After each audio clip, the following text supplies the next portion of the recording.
5 o'clock in the morning, June 6, 1944. Oberleutnant Walter Ohmsen pressed his eye to the rangefinder atop the Crisbeck battery and felt his hands begin to shake. He was 32 years old, a professional naval officer who had spent 2 years believing the propaganda whispered into every German soldier's ear along this coast. The English Channel was a moat. The Atlantic Wall was unbreakable. The enemy was soft, disorganized, incapable of the kind of industrial miracle it would take to cross that water in force. Then the horizon disappeared. Not clouds, not fog, ships. Thousands of them, packed hull to hull from one edge of the world to the other, a gray steel tide rolling toward the sand beneath his boots. Ohmsen tried to count them and lost track before he reached 100. Somewhere behind him, a radio operator was still typing the morning's routine weather report, unaware that the war his country believed it could still win had already ended in the time it took one lieutenant to lift a pair of binoculars. In 6 hours, 3 of the finest divisions in the German army would begin to break. In 6 weeks, an empire that called itself invincible would start counting its dead in the hundreds of thousands. Walter Ohmsen did not know any of that yet. He only knew that everything he had been told was a lie, and that the tide sailing toward him could not be stopped by men, only by mathematics that no longer existed. Before we begin, pour yourself a warm cup of coffee or tea. Take a quick look at the clock. What time is it where you are right now? Let us know in the comments. Then sit back and enjoy today's World War II story. The Crisbeck battery sat on a low rise above the village of St. Marcouf. 3 concrete casemates staring out across marshland toward a beach the Germans had not yet learned to call Utah. Walter Ohmsen had commanded this position for months, and he knew every meter of it the way a man knows the rooms of his own house in the dark. 3 Skoda guns, Czech-made, 210 millimeters each, capable of throwing a shell the weight of a grown man out past the horizon. He had drilled his crews until the loading sequence lived in their hands rather than their heads, until the youngest boy on the battery, barely 18, could ram a shell home without looking. The battery had its own smell, damp concrete and gun oil, and the salt tang that never left the marshland air, and its own sounds, the creak of gun mounts traversing on their rails, the low murmur of men playing cards by lamplight during the long dead hours between watches. Ohmsen had come to know these details the way a priest comes to know the particular silence of his own church. He walked the casemates most nights before sleeping, running a hand along the cold concrete, checking the ready racks of shells stacked like sleeping soldiers waiting for an order that never seemed to arrive. Ohmsen was 32, old enough to remember a Germany before the swastika, young enough to still believe, most days, in the men who had raised it. He had joined the Navy as a young officer with dreams of open water, and had instead spent 2 years staring at a gray channel from a concrete bunker, waiting for an enemy who never came. The waiting had a way of curdling into certainty.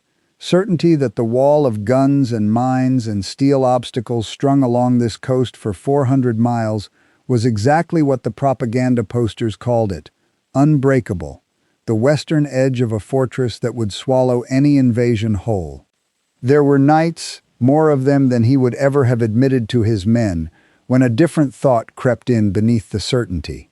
He would stand on the observation platform in the small hours, listening to the surf work against the tidal obstacles below, and wonder what it would actually look like, an invasion fleet, if one ever came. He had never been able to picture it clearly. His imagination, trained on briefings about a weakened, war-weary enemy, simply could not produce an image large enough to match what a true crossing of the channel would require. He told himself this failure of imagination was proof the enemy could not do it either. It did not occur to him that the failure was his own, and not the enemy's. He believed it because he had to. Belief was easier than the alternative, and the alternative was a thought no officer allowed himself to finish out loud.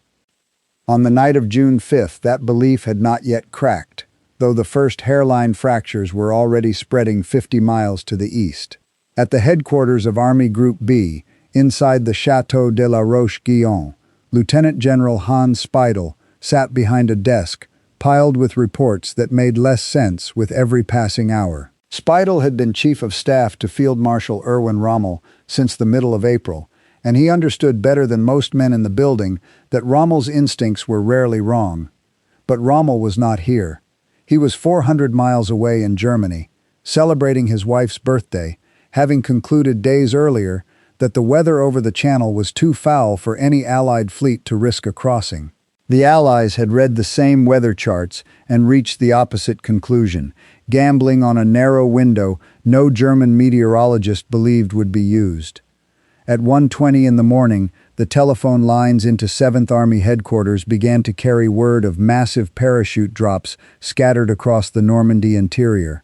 Men of the 82nd and the 101st Airborne Divisions, more than 13,000 of them, were falling out of the night sky from American Douglas transport planes, tumbling into orchards and flooded fields and the gardens of farmhouses whose owners had gone to bed believing this night was like any other. Some reports called it a raid, others called it a diversion, a trick meant to pull German reserves away from wherever the real blow would land. In the confusion of scattered radio traffic and half-formed sightings, no one in the high command yet dared to say the word invasion. Speidel's office that night was thick with cigarette smoke, and the particular exhaustion of men who had been startled awake and had not yet decided how frightened to be. Aides moved between rooms carrying scraps of paper, each one contradicting the last. A farmer near Sainte-Mère-Église reported paratroopers landing in his field. A coastal listening post reported engine noise offshore that faded before it could be confirmed. Speidel read each report twice, searching for the pattern that would tell him whether to wake a field marshal who was, at that very hour, 400 miles away, and utterly certain he had chosen correctly to leave. 50 miles inland, at his headquarters in the town of Saint-Lô, General der Artillerie Erich Marx read the same fragments of news and felt something colder settle into his chest. Marx commanded the 84th Corps, the formation responsible for the very stretch of coastline where Walter Olmsen's guns now sat silent in the dark. He was a soldier's soldier, a veteran who had lost a leg in Ukraine in the summer of 1941, wounded so badly that most men would have gone home to a desk job and never returned to a frontline command. Marx had refused the desk job. He walked with a prosthetic limb and a cane, and neither had ever slowed him down enough to satisfy his own sense of urgency. This night, of all nights, was his 53rd birthday. His staff had quietly set aside a bottle of wine for the occasion, an old habit of respect for a commander they had come to admire, and it sat unopened on a side table as the reports began arriving. Marx had told his staff there would be no celebration until the enemy showed his hand, and now, staring at reports of parachutes blooming across the Cotentin countryside, he understood with a soldier's instinct that the hand was being shown. He limped to the wall map on his cane, the prosthetic leg dragging slightly against the floorboards, and began marking positions with a stub of pencil, his face unreadable to the young officers watching him. Of all the senior commanders in Normandy, Marx had long been one of the few who believed an Allied landing here, rather than at the narrower crossing near Calais, was not just possible but likely. Belief, though, was not preparation, and no amount of instinct could conjure divisions that did not exist, or ammunition that had never been shipped. Along the coast itself, Vice Admiral Friedrich Ruge had spent the better part of 6 months trying to close the gap between what Germany needed and what Germany had. Ruge had been born in 1894 into a family of sailors, and he understood the sea in a way few army officers ever would. Appointed naval advisor to Rommel the previous November, he had walked every beach from the mouth of the Seine to the tip of the Cotentin Peninsula, pressing for more mines, more steel obstacles, more concrete, more guns. He had gotten some of what he asked for and never enough. In the years after the war, he would write a memoir describing this exact stretch of hours with a bitterness that had not faded even a decade later. "We were preparing to fight the last war," he wrote. They were bringing the next one. He had said something close to those words aloud to Rommel himself weeks earlier, standing on a different stretch of beach, gesturing at a line of obstacles that looked formidable on paper and pitiful against the scale of what any modern navy could bring to bear. Rommel had listened, nodded, and pressed Berlin for more concrete anyway, because there was nothing else to press for. Every request that traveled up the chain of command returned diminished, a fraction of the guns, a fraction of the mines, a fraction of the men who were needed and had long ago been spent on the endless furnace of the Eastern Front. The German High Command's confidence rested on numbers they had built from their own diminished capacity, not from any honest accounting of what an enemy with unbroken factories and unbroken shipyards might actually assemble. Staff officers in Paris and Berlin had gamed out invasion scenarios built around perhaps 20 Allied divisions, supported by something on the order of 3,000 vessels. These were not unreasonable numbers for a nation exhausted by 5 years of total war, rationing steel and oil and manpower down to the last leader and the last conscript. They were simply numbers drawn from the wrong side of the ocean. Walter Olmsen knew none of this as he climbed the narrow steps to his observation post in the last hour before dawn. He knew only that reports of parachute activity had reached the battery second-hand, garbled and uncertain, the kind of rumor that swept through every coastal position on quiet nights, and usually amounted to nothing. He had ordered his men to their stations anyway, more out of habit than alarm, and had gone up to the concrete platform himself to watch the water the way he watched it most mornings, out of duty rather than expectation. The sky to the east was beginning to lighten, a thin gray seam along the horizon that would, within the hour, become the palest gold of a Normandy sunrise. Somewhere below the platform, a gull cried out over the marsh, and the tide was still going out, leaving long ribbons of wet sand exposed between the rows of steel obstacles the engineers had planted like a forest of iron. Olmsen lifted his binoculars out of routine, sweeping them slowly across a channel he expected to find as empty as it had been every morning for 2 years. It was not empty. At first his mind refused the image, the way a man's mind will refuse a wound before the pain arrives. He blinked, adjusted the focus, and looked again, and the horizon was still wrong, still thickened with shapes that had no business existing in such numbers. Not 2 ships, not 20. The dark shapes ran unbroken from one edge of his field of view to the other, hull after hull after hull, a mass so dense it no longer read as individual vessels, but as a single continuous wall advancing out of the retreating night. Every assurance Walter Olmsen had carried in his chest for 2 years, every poster, every briefing, every confident word from officers he had trusted, collapsed in the space of a single breath. He lowered the binoculars, raised them again, and understood that the war he thought he understood had just ended, replaced by something for which no one on this coast, least of all the 32-year-old lieutenant standing alone on a concrete platform above St. Marcouf, had ever truly prepared. At 5:52, the order Olmsen had waited 2 years to receive finally reached him over the field telephone, a single clipped sentence that turned every drill his crews had ever run into, something real, open fire. 3 minutes later, at 5:55, the first of his 210mm shells left the Skoda barrels and arced out over the water toward the mass of ships filling the channel. Olmsen watched the shell fall, watched the small white geyser rise and collapse somewhere among vessels too numerous to count, and understood immediately what his own eyes had already told him on the observation platform. It was a drop of water thrown against an incoming tide. His battery fought anyway, because fighting was the only order anyone had given him and the only shape his training could take. Through the morning, Crispek's guns engaged the American cruisers Tuscaloosa and Quincy, and later the battleship Nevada, 3 of the most heavily armored warships afloat, hurling shells that could not be aimed so much as hoped for, amid the chaos of counter-battery fire raining down in return.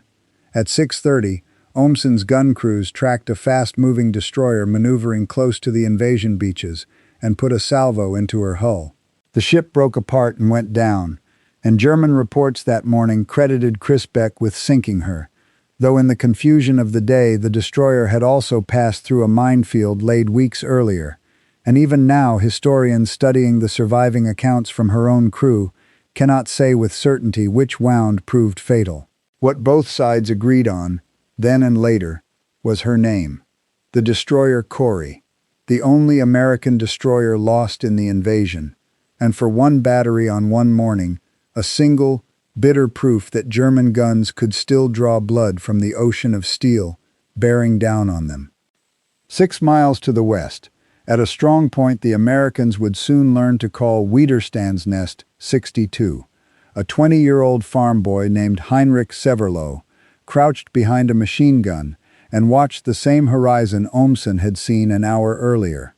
Severloh had grown up inland, in the small town of Metzingen, and had never laid eyes on the ocean before the army sent him to guard it. Now there was no ocean left to see, only ships, and beneath the ships, sand that would soon be crossed by men his own age carrying rifles toward his gun. He would write decades later that he tried counting the vessels and gave up somewhere past 100, because the horizon itself had stopped being a line and become instead a solid wall of gray steel. Big ships, he remembered, small ships, flat-bottomed ships he had no name for, destroyers cutting back and forth between the larger vessels the way sheepdogs worked a flock, herding the whole armada toward the sand beneath his boots. The sound reached him before the shapes fully resolved in the gray light, a low, continuous rumble that did not rise and fall like thunder but simply persisted, filling the air the way a held breath fills a chest until something has to give. Up and down the 50-mile invasion front, in bunkers and observation towers from the base of the Cotentin Peninsula to the mouth of the Orne River, other young men who had never seen the ocean before, their posting to this coast, were having the same conversation with their own disbelief. Reports crackled over field telephones in tones officers would later describe as almost apologetic, as though the men making them expected to be accused of exaggeration or panic. Not a raid, one voice insisted. Not a feint. Ships beyond counting, stretching in both directions until the eye simply gave up trying to find an edge. The naval bombardment that had begun at 5:30 was, by any measure available to a German officer that morning, a demonstration of a kind of arithmetic no one on this coast had trained to survive. 5 battleships, 20 cruisers, 65 destroyers, and 2 specialized monitor vessels stood offshore and methodically worked through their target lists. The battleship Texas alone fired 255 rounds from her 14-inch guns within the first hour, each shell weighing roughly 1,400 pounds, delivering something on the order of 178 tons of high explosive in 60 minutes, more ordnance than many entire German artillery regiments held in reserve for a full campaign. Before a single Allied soldier's boot touched the sand, naval gunners had already thrown something close to 50,000 shells from destroyers, 23,000 from cruisers, and 3,500 from battleships out across the invasion front, a combined weight of roughly 130,000 tons of explosive steel. General Gunther Blumentritt, chief of staff to the German commander in the West, would later put the lesson into words that every survivor of that morning understood in his bones before he ever heard them spoken aloud. "We had prepared to fight soldiers," he said. "We found ourselves fighting factories." It was not a figure of speech. It was closer to a literal description of what German gun crews were experiencing. An enemy whose shells kept arriving in quantities that made no sense against any peacetime calculation of what a navy could carry, reload, and fire in a single morning, as though the assembly lines of an entire continent had been rerouted directly onto the decks of the ships now anchored a few miles offshore. The sky brought a second lesson before the sun had fully cleared the horizon. Where German officers expected to see their own fighters contesting the air over the beaches, they saw instead a ceiling filled with aircraft in numbers that made counting meaningless. Wave after wave of bombers and fighters, moving with the confidence of men who no longer feared what might rise to meet them. Allied air forces flew more than 14,000 sorties in support of the landings that day. The Luftwaffe in the whole of France could muster perhaps 300 operational aircraft, and on the 6th of June it managed only 319 sorties in total. For every German aircraft that took to the sky that morning, something like 46 Allied planes were already there waiting. Major Josef Priller, commanding a fighter wing from an airfield further inland, made what would become the only Luftwaffe strafing run over the invasion beaches, roaring in low over Sword Beach with a single wingman beside him, guns hammering for a few defiant seconds before both pilots banked away and fled from dozens of Allied fighters converging to hunt them down. It was courage without consequence, a gesture the size of a single match struck against a burning building. What made the imbalance harder for German officers to accept was not simply the count of aircraft or the tonnage of shells, but the technology riding alongside the numbers, machinery that revealed how far the gap between the two armies had widened, while Germany's factories burned under nightly bombing. Anti-aircraft shells fitted with proximity fuses no longer needed a direct hit to bring down a plane, exploding automatically the instant they passed close enough to their target, turning flak batteries into something closer to precision instruments than blind barrages. Naval gunfire, directed by radio from forward observers on the ground and refined by radar, could strike a target miles inland with an accuracy that made German counter-battery fire feel like a previous, cruder century of warfare by comparison. Amphibious trucks solved supply problems German quartermasters had never even managed to properly define, let alone solve.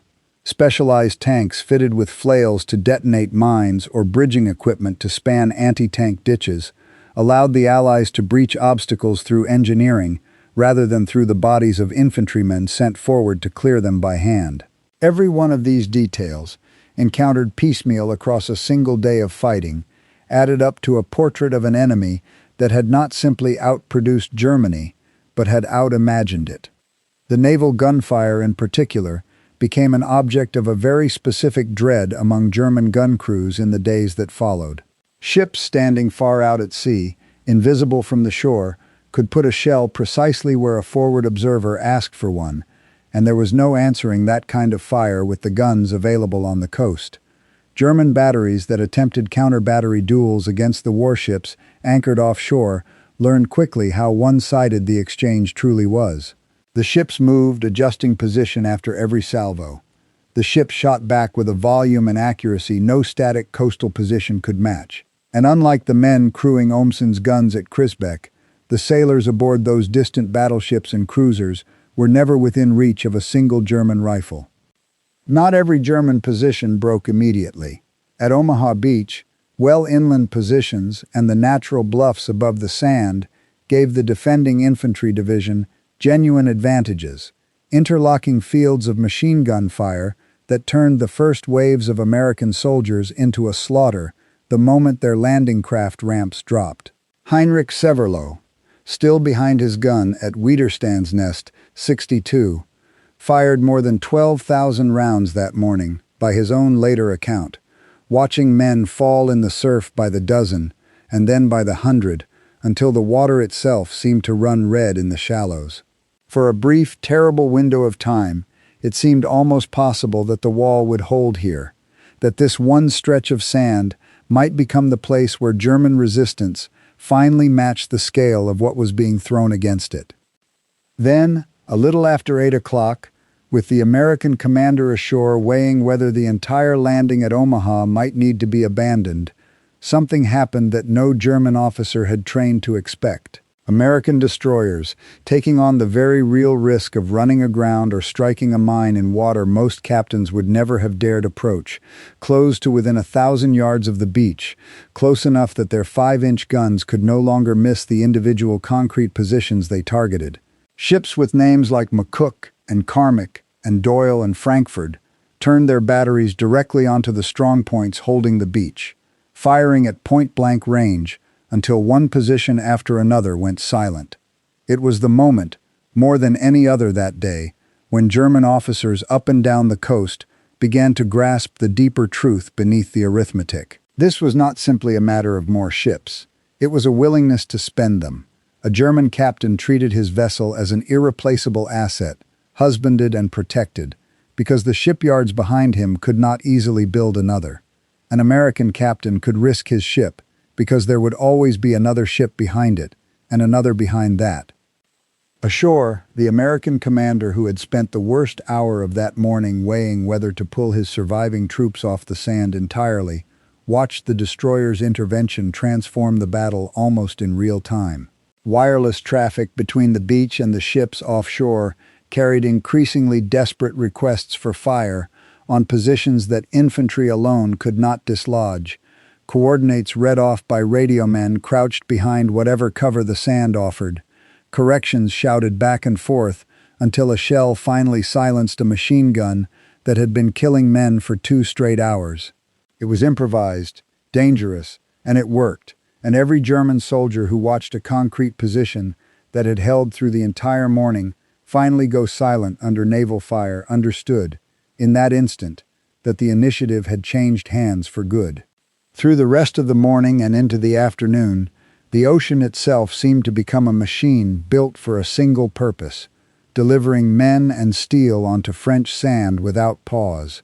Landing craft came in waves, disgorged their cargo, and turned back for more.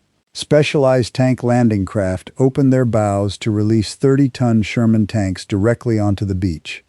Massive landing ships, some more than 300 feet long, drove themselves deliberately aground and swung open their doors to release entire companies of armor at once.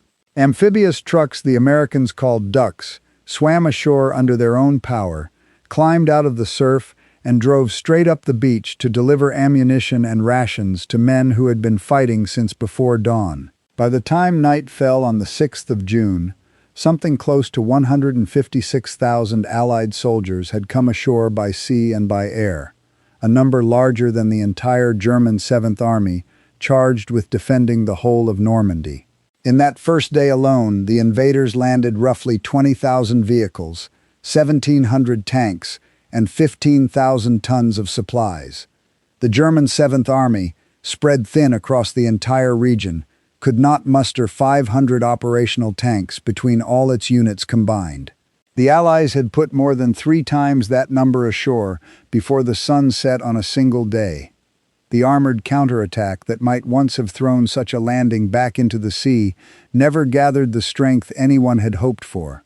The 21st Panzer Division, the only armored formation close enough to strike on the day itself, did not begin moving until 4 in the afternoon, and even then it took the division most of 3 hours to cover barely 10 miles of road, harried the entire way by aircraft that appeared the instant a column of vehicles showed itself in daylight. When the surviving tanks finally reached the fighting near Sword Beach, they ran into naval gunfire directed by observers on the ground. Shells fired from a battleship sitting more than 15 miles offshore. Rounds capable of punching through armor no tank built by any nation on Earth could have survived. SS Standartenführer Kurt Meyer, commanding a Panzer Grenadier regiment thrown into the fighting nearby, would later describe the sensation in terms that stripped away every illusion of a fair contest. The enemy's material superiority was so great, he wrote, that our own strength was swept away like a wave breaking on a rock. Tank commanders who had crossed France in 6 triumphant weeks in 1940 found themselves reduced to watching their own columns burn from a ditch beside the road, unable to move a single vehicle in daylight without drawing fire from the sky within minutes. The Panzer Arm that had once defined German military prestige to the entire world was being ground down not in a single decisive battle, but in 1,000 small, grinding ambushes from an enemy who rarely needed to fight fair to win. What made the failure of that counterattack even more bitter for the officers who planned it was a deception few of them yet understood they had fallen for. For weeks leading up to the invasion, German intelligence had convinced itself, through a combination of fabricated radio traffic, inflatable tanks arranged in fields to be photographed from the air, and a fictitious army group supposedly commanded by an American general the Germans respected above nearly any other, that the Normandy landings were themselves the diversion. The genuine invasion, German planners believed, would fall weeks later against the narrower crossing near Calais, and armored reserves that might have overwhelmed the beachhead in its first fragile days were instead held back, waiting for a second invasion that had never existed anywhere outside a deception planner's careful fiction. It would be General Leo Freiherr Geyer von Schweppenberg, commanding the panzer forces held in that useless reserve, who finally uncovered the truth, and only then because documents captured from a downed vehicle revealed the American general in question was not sitting idle across the channel at all, but already commanding a very real army fighting its way across Normandy under everyone's nose. By the time the deception unraveled completely, the reserves that might have changed the battle's outcome in its opening week had been frozen in place for exactly as long as the Allies needed them to be.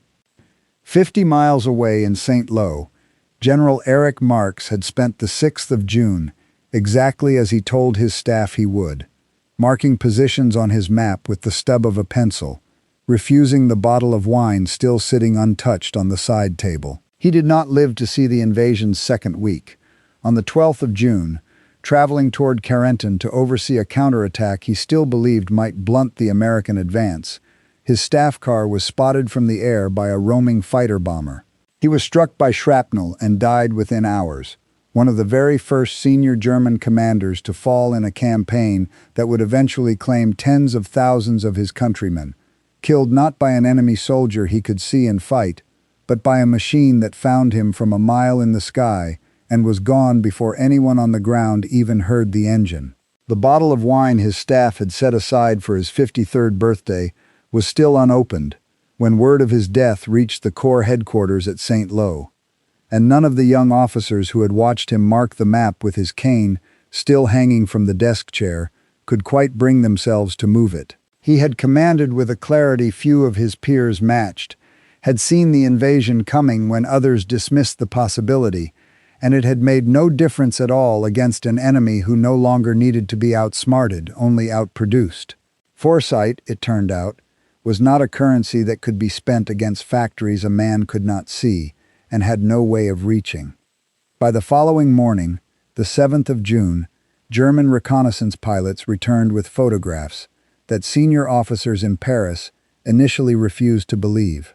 The Allies were not fighting to capture an intact port, the one objective every German defensive plan had assumed they needed above all else. They were building their own harbors, whole and complete, out of nothing, in open water off a coast that had no harbor at all. Prefabricated in sections across the English Channel and towed into place, these artificial ports would eventually incorporate more than 600,000 tons of concrete, dozens of floating piers, miles of floating roadway, and nearly 100 obsolete ships deliberately scuttled to form breakwaters. Within 2 weeks they would be moving more cargo daily than many established French ports had ever handled. 4 years of German engineering had gone into fortifying harbors the Allies now revealed they had never actually needed. It was, for the officers who studied those reconnaissance photographs in stunned silence, the clearest single image yet of an enemy who no longer played by any rules the German High Command had spent years preparing to counter.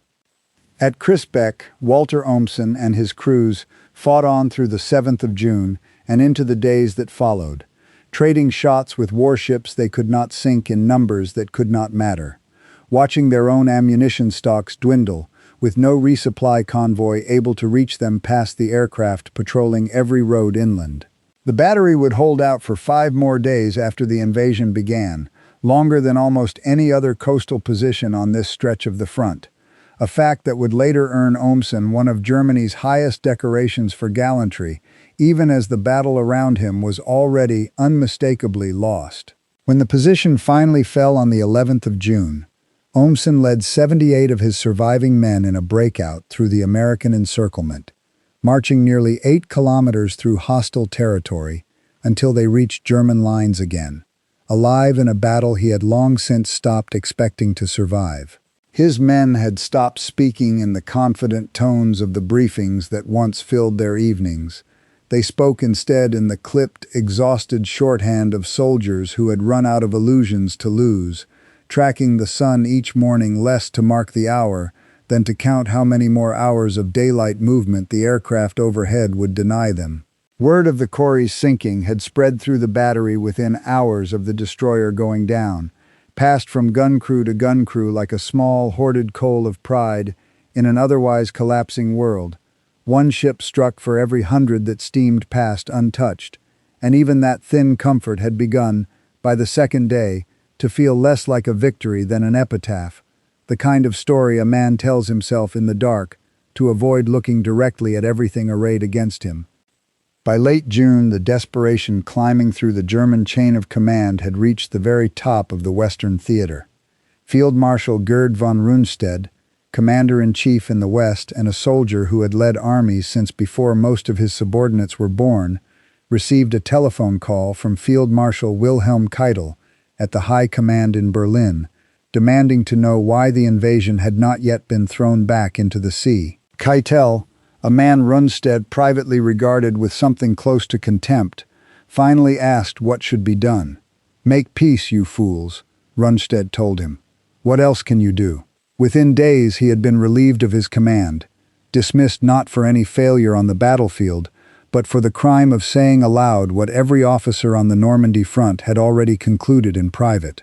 He packed his headquarters quietly, without protest, a soldier of the old school who understood that honesty and survival in Hitler's Germany had become, by the summer of 1944, almost entirely incompatible qualities, a lesson every officer still fighting in Normandy was learning in his own way, on his own timetable, whether he wished to or not. Field Marshal Erwin Rommel met with Hitler on the 17th of June at a headquarters near Margaville, carrying with him a set of figures he hoped might finally break through the wall of denial in Berlin. Complete Allied control of the air. German divisions fighting at a fraction of their normal strength. Roads that could not be used in daylight without inviting a fighter-bomber attack within minutes. Hitler listened, and then forbade any retreat, demanding the kind of fanatical resistance that asks soldiers to die in positions that could no longer be defended by any rational measure of the word. Rommel left the meeting already certain, in a way he had not quite allowed himself to be certain before, that Germany's defeat was no longer a possibility to be managed, but an outcome to be endured. Within a month, his name would be linked to the officers who tried and failed to kill Hitler in July, and within a season, faced with the choice between a public trial that would destroy his family and a private vial of poison that would spare them, he chose the poison, dying not as a soldier on a battlefield, but as a man quietly disposed of by the government he had served. The battle for the city of Caen offered the clearest single demonstration of what German resistance now actually meant in practice. On the 7th of July, more than 450 heavy bombers dropped roughly 2,500 tons of bombs onto the city in barely 40 minutes, more explosive force than the entire Luftwaffe in France could have delivered in a single mission at any point since the invasion began. The 12th SS Panzer Division, one of the most capable formations Germany still fielded, entered the Normandy campaign with more than 20,000 men and 150 tanks. 6 weeks later, it counted perhaps 300 men still standing and not a single operational tank remaining, 8,000 of its soldiers lost in a single pocket of fighting near Falaise alone. That pocket, sealed between the 12th and the 21st of August, became the graveyard for what remained of organized German resistance in Normandy. Somewhere between 10 and 15,000 German soldiers died inside it. Between 40 and 50,000 more were taken prisoner. More than 300 tanks and self-propelled guns were destroyed in the northern half of the pocket alone, alongside thousands of abandoned trucks and hundreds of lost artillery pieces. A portion of the trapped forces, somewhere between 20 and 50,000 men, did manage to escape the closing ring, but they escaped as scattered survivors rather than as anything resembling a fighting army, stripped of their vehicles, their heavy weapons, and in many cases, their will to keep fighting at all. What the surviving German General Staff came to understand, slowly and with a bitterness that never fully faded, was that they had not lost a military campaign so much as they had lost an equation neither side had ever fought on equal terms. German aircraft production for the year reached something close to 40,000 planes. Tank production peaked at under 2,000 vehicles in a single month. American aircraft production alone that year topped 96,000 planes, alongside nearly 30,000 tanks and 650,000 military trucks, figures that did not even include the parallel output pouring from British, Canadian, and Soviet factories running at the same time. General Franz Halder, the former chief of the German General Staff, calculated after the war that by 1944, the Allied advantage in overall war production had reached something close to 5-1, and in certain categories, trucks especially, closer to 10-1. "We were not defeated," he wrote. "We were mathematically eliminated." The toll this realization took on the men who lived through it went beyond the battlefield casualty lists. Officers who had grown up entirely inside the worldview of the Nazi state, taught from childhood that Americans were soft, undisciplined, incapable of real soldiering, found that worldview collapsing alongside their armies. What they discovered instead was an enemy who let machines perform the hardest and most dangerous labor of war, who coordinated by radio with an ease German units could rarely match, who trained with more ammunition in a single week than some German batteries fired in a month, and who fought with a confidence built on the simple, unshakable knowledge that resupply would always come. Defeat alone might have been survivable. The complete inversion of everything they had been told about their enemy and about themselves proved, for a great many of them, considerably harder to carry, and the rate of suicide among German officers in the campaign's final weeks climbed to levels that unsettled even hardened veterans of the Eastern Front. 10 years after the invasion, in 1954, a gathering of surviving German officers convened privately in the West German city of Bonn to examine what had actually happened to them in Normandy. General Gunther Blumentritt, who had served as chief of staff to both Rundstedt and Kluge during the campaign, delivered the keynote address, and his words carried the particular clarity of a man who had spent a decade turning the question over in his mind without ever quite setting it down. "We learned in Normandy that war had changed fundamentally," he told the room. "It was no longer a contest of armies, but of economic systems. We counted divisions while they counted factories. We measured courage while they measured production. The image that haunts me still is the sight of American bulldozers pushing aside our destroyed tanks to clear roads for their supply trucks." Many of the officers who survived that campaign carried its lesson forward into the rest of their lives in ways that quietly reshaped post-war Europe. Hans Speidel, who had spent the night before the invasion reading garbled reports at Rommel's headquarters, went on to become a general in the very alliance built to contain the next threat from the east, helping integrate a new West German army into a structure no single European nation would ever again have to face alone. A number of his fellow Normandy veterans became early and persistent advocates for the economic integration of Europe, having concluded, in the wreckage of their own defeat, that only nations pooling their industrial strength together could ever hope to approach the kind of productive power that had buried them on a single stretch of French coastline.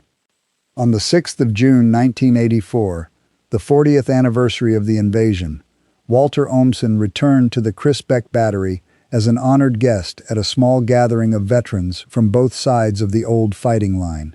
He was 73 years old, walking now with the careful, deliberate steps of a man who had outlived a war he once assumed would kill him, and he climbed once more to the same concrete platform where he had first lifted his binoculars 4 decades earlier. Speaking to the assembled group, old enemies and old comrades sitting together in a peace neither side had truly expected to survive to see, he offered the only conclusion 4 decades of reflection had left him with. 40 years ago, he said, I stood here and saw the impossible, a sea covered with ships from horizon to horizon. I knew in that moment that everything I had been told was wrong. Weak nations do not build 7,000 ships. Divided nations do not coordinate an invasion of that size. I fired my guns at that armada, and I might as well have been throwing stones at the tide. We sank one destroyer, damaged a few others. For every ship we hit, 100 passed unharmed.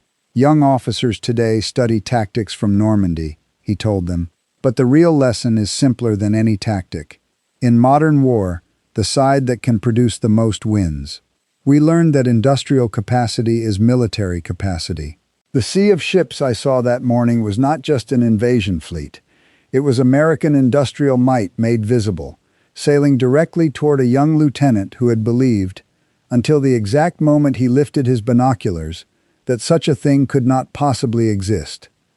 What Walter Olmsson and the men beside him witnessed on that gray June morning was never really a battle they could have won or lost through skill or courage or the accident of a lucky shell finding its mark. It was the arrival, made suddenly and irreversibly visible, of a kind of power that had been building for years in factories none of them had ever seen, on a continent most of them had never visited, among a people their own government had spent a decade teaching them to underestimate.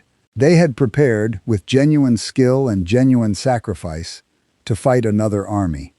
What came ashore that morning was something closer to an entire nation's industrial output, given a uniform and a rifle, and against that, no wall of concrete, however carefully built, was ever going to be enough.